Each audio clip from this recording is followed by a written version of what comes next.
Hi, my name is Sam. I'm the Grand Prospirator of Corporate Learning. This is part two in a series of reflections I have on a book by Brian Fraser called Jazzing. In this reflection, I'm going to talk about what Brian refers to as provoking each other. I just came back from a trip to Alaska, and I was on a cruise. One of the most amazing things about this cruise was the lineup of musicians they had. Two of the musicians that I really enjoyed listening to was Charles Butler, who's a jazz guitarist, and JC Jr., who is who really could impersonate any musician that you could kind of think of, and he was also a wonderful pianist. I think both of these guys were amazing musicians by their own right.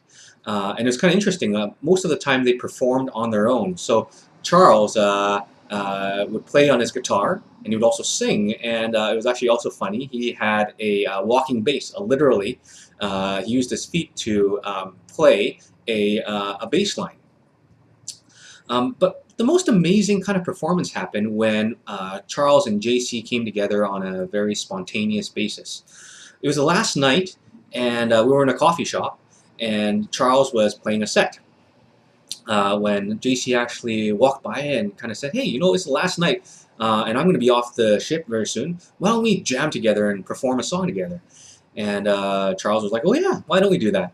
And there was a 15-second interchange in which Charles is asking JC, "Well, what do you want? What do you want me to play?" And JC's like, "Well, just play some blues." "Well, what kind of blues?" And JC's like, "Well, any kind of blues." And it was actually really, really amazing because Charles just started kind of playing some chords, and he started playing some blues lines. And JC started to improvise some stanzas, and his improvisations were amazing because they were on the fly. They were about the trip that we had just taken to Alaska together, and it was some of the most wonderful music.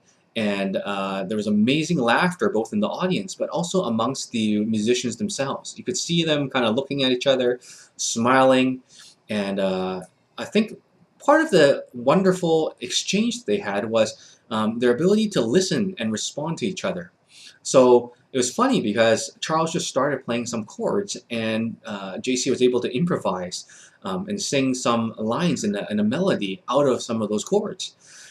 Similarly, out of some of the stanzas, you could also hear Charles kind of adapting his styles and some of his riffs to complement what was being sung.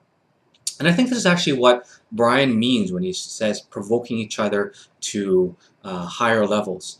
When we are confident in our own voice and we're confident in our own abilities, we're actually able to listen and react to each other.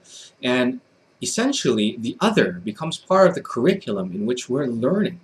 I think that this is one of the joys of working together in a team where there's a common pursuit of excellence.